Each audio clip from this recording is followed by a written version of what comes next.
Welcome everyone to our webinar today.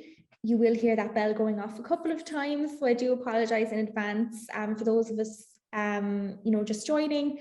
Today we're going to be discussing the global TEFL industry, employment, CV, interview skills, all of that great stuff. The webinar is being recorded.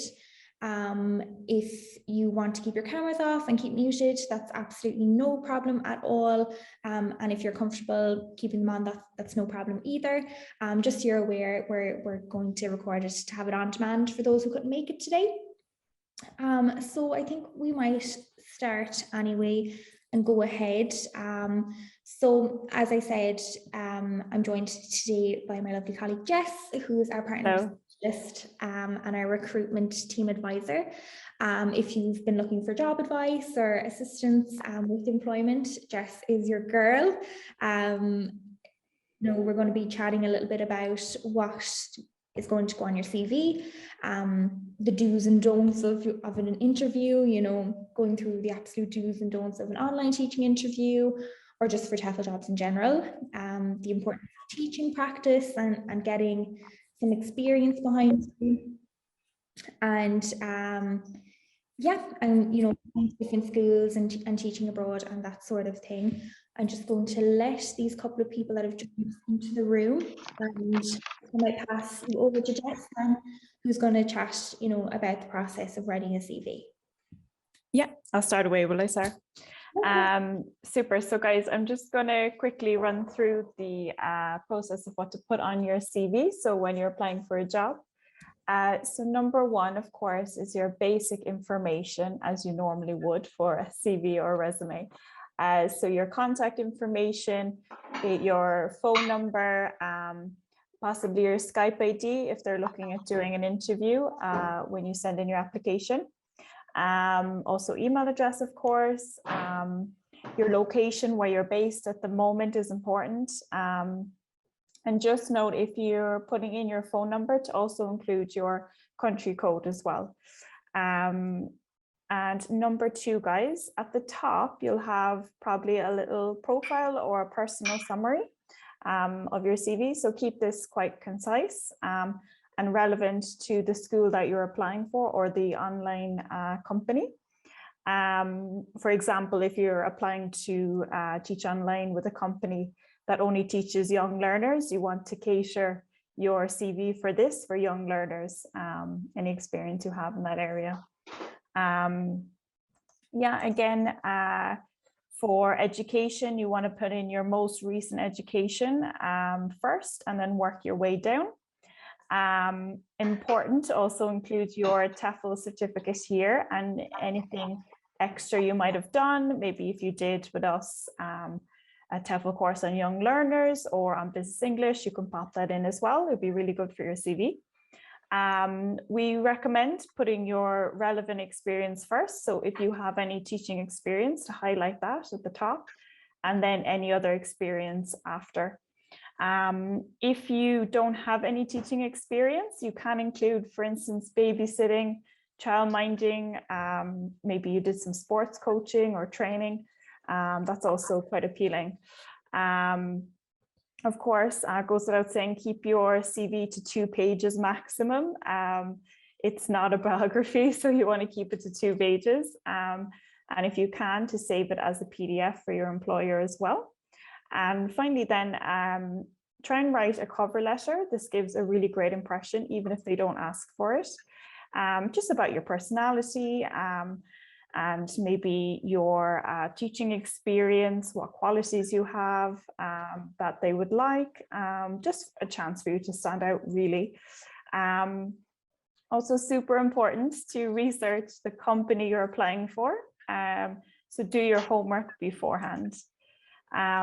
They might ask you to do a little video, or you can prepare one in advance, just an introduction video, maybe 30 seconds or a minute, just to outline your background, if you have any teaching experience, and why you want to work for them or why you want to work in that specific country. So that's kind of the tips we have for CVs. I'll just pass you back to Sarah, talk about interviews. Yeah, absolutely. And I know Emmett just asked there in comments just about potentially seeing a sample CV and kind of getting, I suppose, something to go off of. So definitely, guys, if you need any help in that regard, Yeah. I will go through some of the supports later on that, here at the TEFL Institute that we can provide to you. Jess is available for job assistance and that sort of thing. Absolutely. And we'll be able to reach out and we can help with that. Absolutely. So yeah, I'm going to just chat to you, I suppose, about the actual TEFL interview, what you can expect, and I suppose various maybe questions that may come up. Does anyone here kind of have any experience in interviews in any industry? Have you kind of gone for employment in TEFL before? If you want to pop in just a quick comment.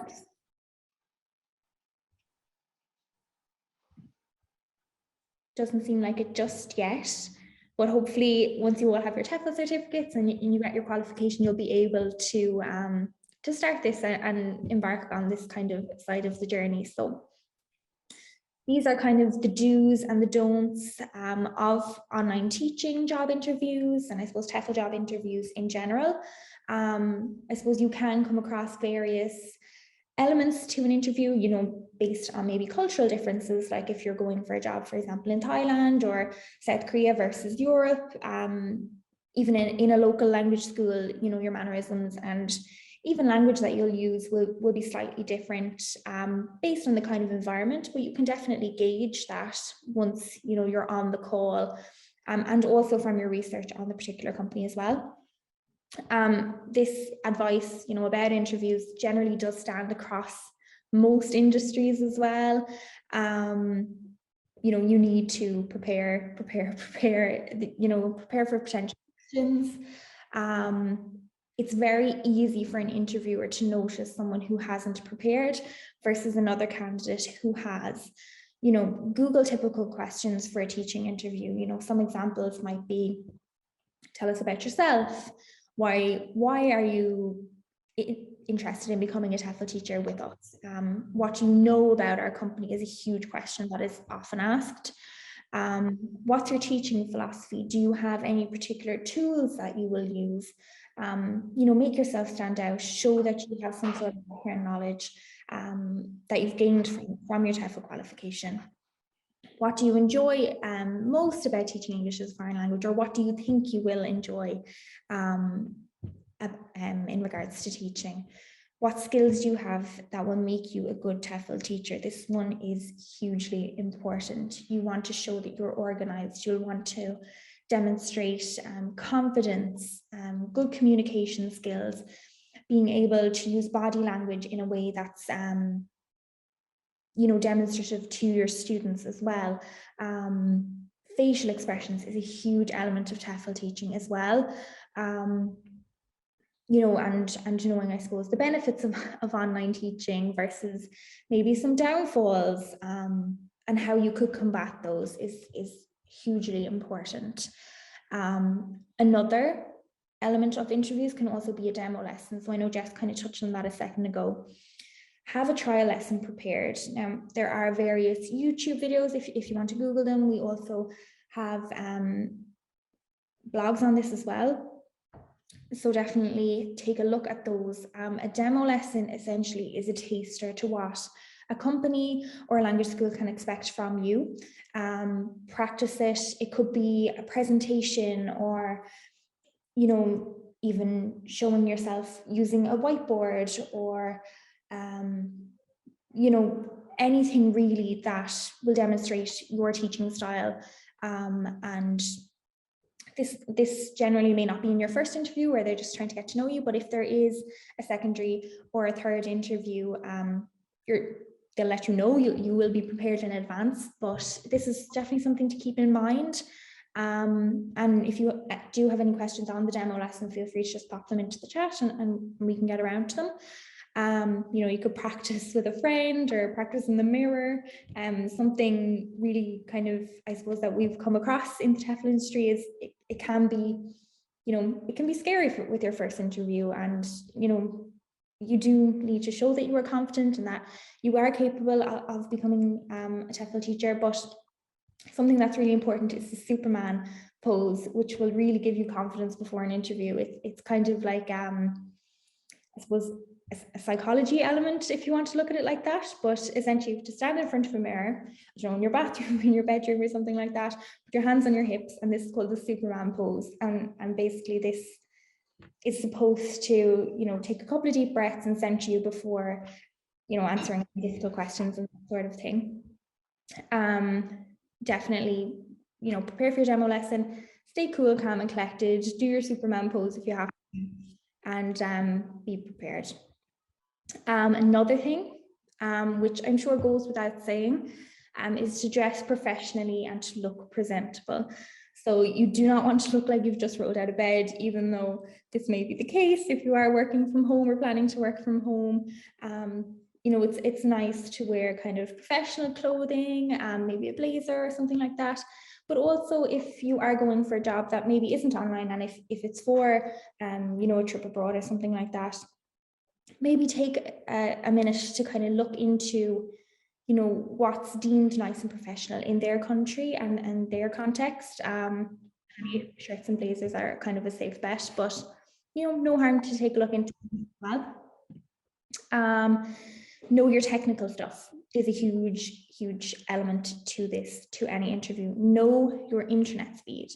If any of you have taken a look at any online TEFL jobs, the advertisements, you will notice that there's a couple of requirements that are often kind of across the board. And this would be your internet speed, your device specs, you know, the type of laptop that you're using, in detail, you know, if it's Mac iOS 9 or whatever. I'm not that tech savvy myself, but it is important to know those things, because various softwares and things and operating systems that you're using may not be compatible with their systems, and they may need to provide alternatives for you if you are successful in the interview. So know all of these elements. And with, you know, your TEFL interview, your job interview, it may be online, you may be on Skype or Zoom, maybe WhatsApp or Messenger or something like that. Log in a couple minutes beforehand for tech checks. Make sure that your mute button is working, your video on and off button is working. You know, another thing would be to kind of find a quiet room, keep your mobile phone out of your room, turn off your notifications on your laptop, you know, WhatsApp, emails, iMessage, you don't want those coming through on the screen, especially if you are sharing for a demo lesson and things like that. Dominica has just asked, what email do you use to get a sample CV? So what I'll do, Dominica, is I'll pop an email out to you after, just to follow up with some hints, tricks and tips. And feel free to reply to that email, and we can get you the help for any specific questions that you have, maybe about CVs and things. No worries. Again, you know, troubleshoot in advance, make sure that all your equipment is working, call, practice Zoom, practice Skype. You know, you don't want to answer a call pretending to be tech savvy, not knowing how to answer a call, you know, checking to make sure that they can hear you and that sort of thing. Have proper headset or headphones and a microphone set up. It looks professional. And yeah, make sure to ask follow-up questions at the end of your interview. You know, what are the next steps? When will you be in touch? Be proactive and forward-thinking, and show them that you are interested in this position, and that that's your one end be all. Some maybe don'ts that I would recommend in terms of interviews would be, don't do it on your smartphone or your iPhone. Know your angles. We do live in kind of an Instagram world. You know, you don't want the camera under your chin, giving everyone kind of a view of your nostrils, you know. It doesn't necessarily have to be cinematic, but definitely, you know your angles in terms of the professional aspects. Don't have a lot of background noise, you know, barking dogs, children maybe doing it in a cafe or something like that. Have a quiet, kind of fairly blank background behind you, or, even create your own background. It looks really professional if you do. You could use Canva if you're tech savvy, or even use your phone to kind of crop and edit something out of it, like a black or a white background or something like that. It's always good. Maybe just pop your email address or your contact number and your Skype ID on it. It's really kind of something to look into. Another one would be, don't be in bed, on top of a bed, don't be lying down, don't be sprawled out on the sofa. You know, this kind of positioning will make it harder for you to talk and also to stay alert during an interview, especially if it's a long interview. Generally, you'll be, you know, around 20 to 30 minutes, but if it's longer than that, you know, you will get tired. Make sure you have a coffee or something ready, maybe a glass of water to kind of keep you alert and things. And do not blame the interview if you are having technical issues. Requests are scheduled. You know, maybe ask to log off for a moment in a message, technical difficulties, and try again in 2 or 3 minutes. These things do happen. Everyone knows, you know, we've all worked remotely at this stage. There are challenges of working from home, so don't be too put out if something like this happens. Act professional. And this is kind of, if something does come up like this, it's the ability to show your problem solving skills, which of course is really attractive in any employee. Don't do your interview outdoors, you know, in a dark space or in like a public area. You know, have a space where you feel comfortable. And that will also demonstrate to your employer that you have the right kind of working from home environment if it is for an online TEFL job as well. Try to avoid any like music playing in the background, you know, turn off your notifications, keep your phone on silent. It can be hard to concentrate on what you were saying, you know, if you're keeping, you know, to keep your train of thought, if your emails and Skype are popping off every couple of seconds. I'm sure, as you've probably seen, that ringing bell is going off, and I'm sure it can be distracting as well. I am going to pass you off again to Jess in a second, who's going to tell you a little bit about finding employment and other advice. But firstly, I just want to mention kind of what kind of support the TEFL Institute can provide. You know, we do have the hard copy certificates if this was required for employment. We also, of course, have our recruitment team who are amazing at helping with any advice. Another thing that's extremely important that I will touch on in a moment is the virtual 10-hour teaching practicum. This is extremely important if you don't have any TEFL experience, so do stay tuned for that. And we do have kind of a nice surprise for you all for attending the webinar as well, so do stay tuned. You can also get some specialist training if you're looking to upscale, or if your employer has kind of a particular requirement as well. I do know there's a couple of questions coming in, so I'll get to those maybe in a couple of moments. But Jess, if you want to go ahead. Yeah. Just I wanted to say as well, you were saying about having the questions at the end of an interview. I think that's really important.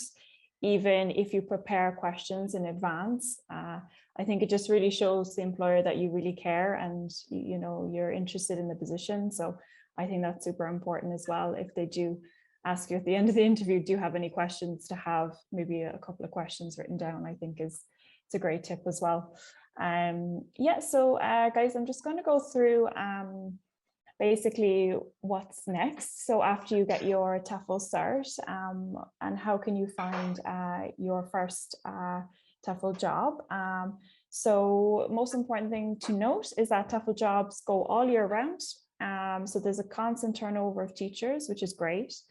And it is normal to have fixed contracts or short-term contracts as well. So whatever period of the year suits you, I'm sure there'll be a TEFL position open.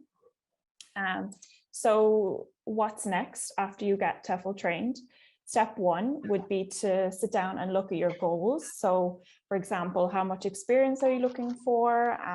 Is it going to be short-term or long-term? Are you hoping for a career in TEFL, or maybe just something for the summer? And then secondly, to decide where you're going to go. So is it going to be Europe? Is it going to be Asia, South America? This is important to think about as well. So also step 3 is finding out the type of job you'd like. So are you more interested in teaching adults or young learners? Do you want to be teaching general English or maybe English for special purposes? And then of course, the final step is to actually find the job. So once you've figured out your goals, the type of job and the destination you have 2 routes of finding employment. So one is, of course, teaching abroad, or else you could be teaching online, whether that's teaching online from your home or teaching online abroad. We have a great list of job websites. You can go and find some jobs, which we will send to you guys. Oh, I think Sarah just put in the chat there, did she? Yeah, thank you. So you can have a look. So when you know what kind of job you're looking for, you can put those keywords into the website and you'll be able to find the position you're looking for. Yes, and depending on what countries you'd like to go to, there are third-party companies for teaching in specific countries as well. You can apply for internships, which I think are great. I've done some before myself. It's a great way to build your CV, get experience as a first-time teacher if you need experience, and also just develop your confidence in the classroom. There's programs such as the JET program in Japan, so that's JET, the JET program. There's also Home to Home in Spain. And also, if you're interested, there is a language assistantships or assistant jobs where you need to contact the embassy of the country you're traveling to, and they might be able to have a position for you there. Also, just to quickly highlight that we do also run internships. At the moment, we have internships open for Thailand, Vietnam, Italy, and South Korea. So if you want to have a look at those as well, guys, it's great. If you have a specific country in mind, often searching, keywords TEFL job in China or TEFL job in France, then it'll generate a list of websites or agencies for a job in that country as well. So that's my advice, guys, for looking for a job. I'm going to hand you back to Sarah to quickly talk about the teaching practice.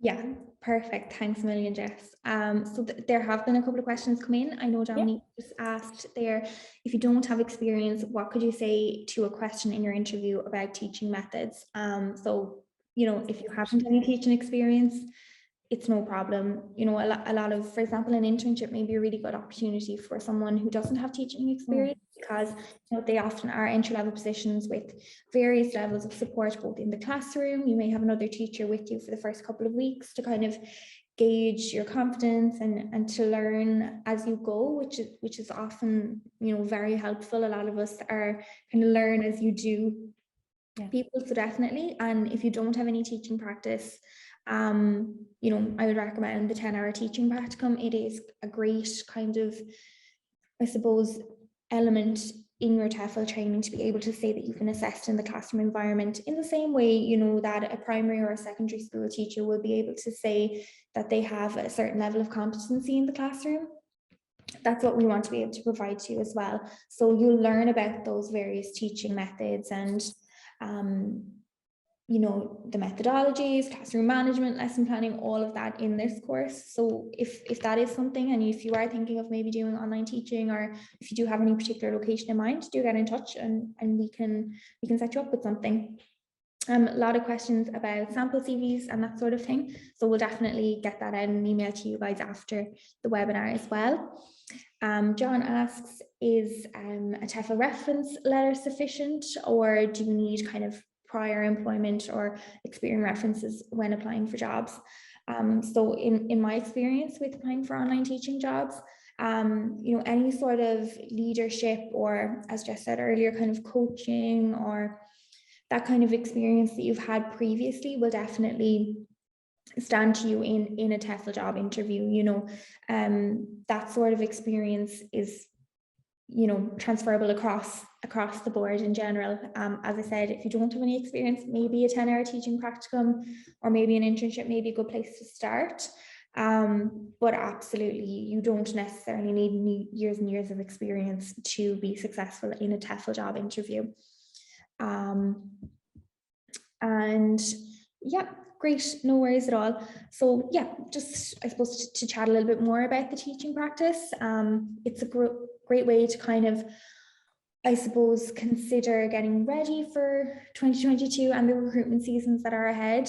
There are two main recruiting times for TEFL jobs generally. Now, they are year round, but the main kind of time where you will see a lot of recruitment agencies, LinkedIn job advertisements, various ESL boards as well, will be January and October, where you will see most of these advertisements come up. So they'll be looking for teaching practice. They'll be looking for some experience. The first question they'll ask in an interview or when you look in your CV is about your previous experience. So it was a great question, John, as well. If you have some transferable training from other industries, definitely pop it into your CV. It's always great to have. And a lot of TEFL teachers in general will actually come from other industries. Even your interviewer, who may be a director of studies at a language school, they may have come from a business background, a finance background. So they'll know if you, let's say, have, if you were a sales manager or the head of accounts, they'll know that you have that training beforehand. So definitely pop it in. In terms of teaching practice, then, this will be good for when you're writing your CV to make sure that's up to date. For your interview prep, mini demo lessons, applying for jobs, all of that comes into play here. TEFL jobs in general, I suppose, are kind of a longer process because it is on a global scale. So depending on where you're traveling to, if there's visa preparation, with online teaching, they may need to send out a curriculum to you, which generally will be in PDF form, but it could be also on paper, you never know.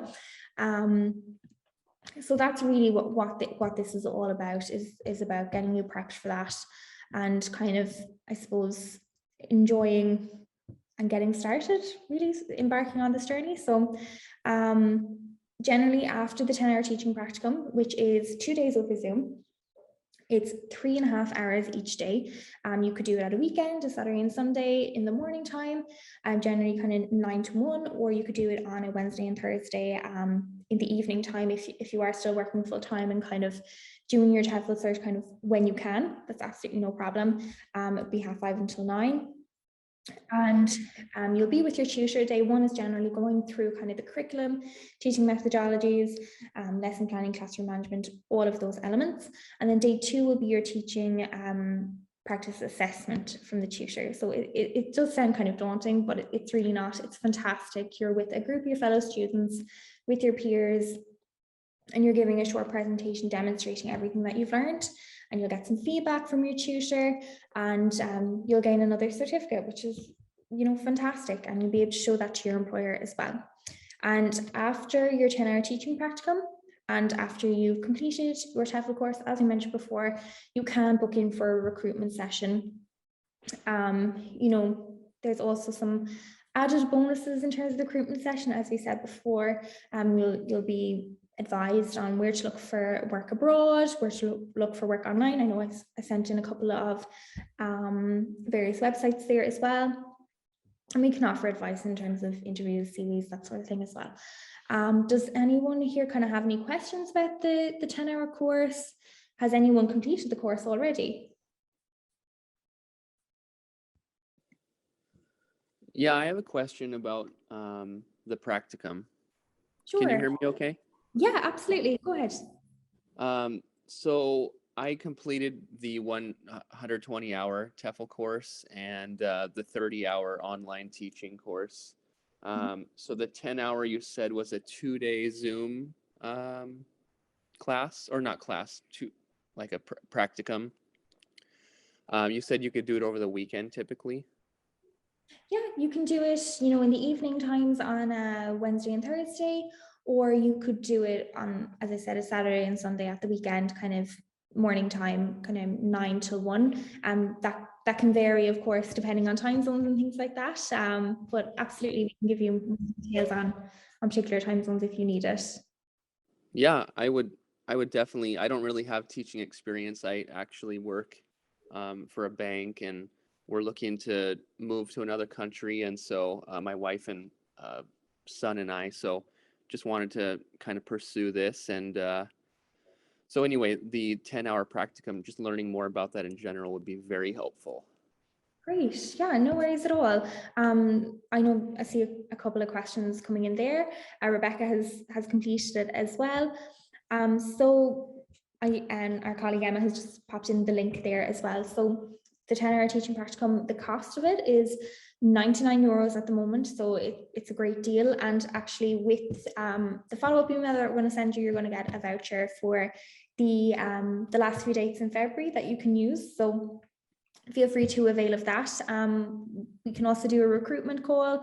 I can get one of our course enrollment advisors to reach out, Thomas, as well, to kind of give you more specific information and to kind of run through, I suppose, the day and things with you. And we can definitely take it from there if you are interested in undertaking it. And that's no problem at all.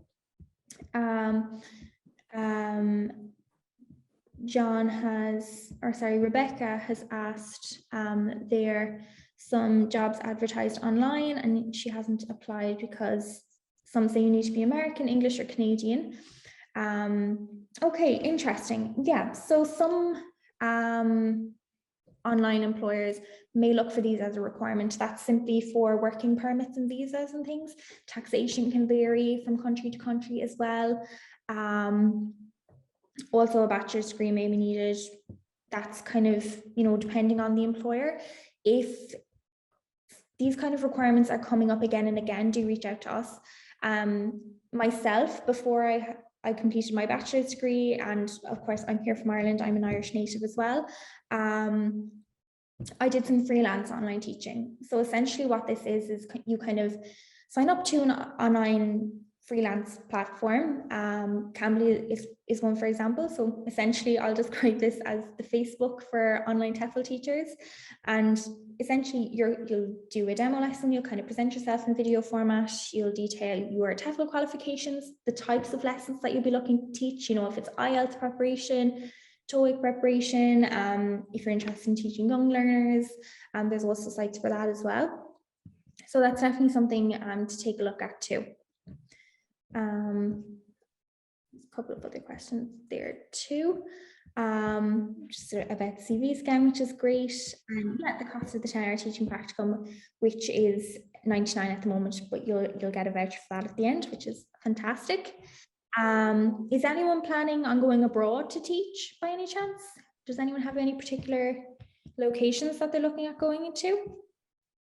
Feel free to pop in your dream destination below and we can take a look. Spain. I'm currently living in Poland at the minute, guys, and I worked for the last 2 years with Helen Doran, and they teach English, to young kids and say teenagers. And I did the TEFL course because I felt, I needed to improve. It was only a starting point for me, and the TEFL, it's changed everything for me. Even, how I think I want to teach, absolutely everything. And I was hoping, to get into the online, and the problem was I lost internet there, guys, so I'm sorry. So I didn't hear a lot of what you said a few minutes ago, so I'm so sorry. I had to log on my computer, but it's just like I said, I try to look online, and I keep getting deterred from doing it because I say, okay, you have to be English, American, Canadian, you need a bachelor's degree, and it's like a minefield at the minute. So even I'm sorry I missed it, but even if you have to give me a small little information on an email, I'd love it.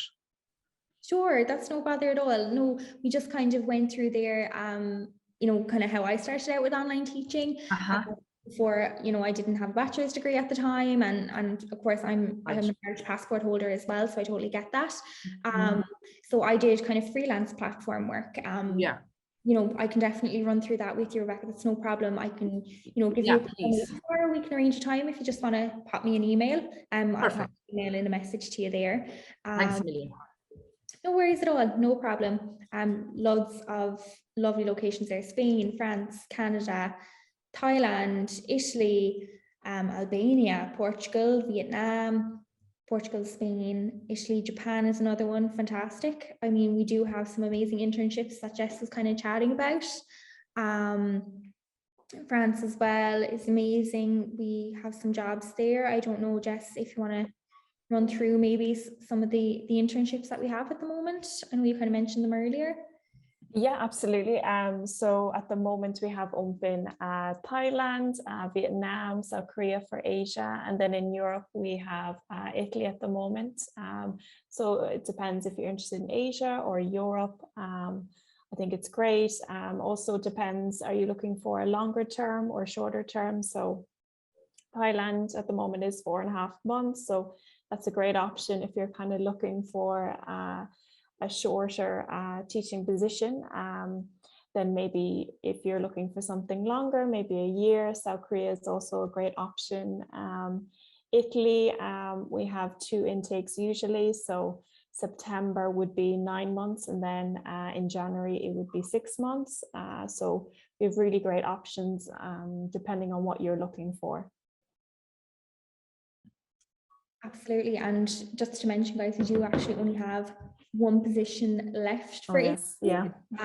in September. So if September time is something that you're looking to go towards, start your new schooling year fresh, definitely, you don't want to miss that one. Thailand also will be closing very, very soon for the next intake. So definitely do get in touch. But yeah, I don't want to keep up all of your evening, guys. So thank you so much for getting in touch.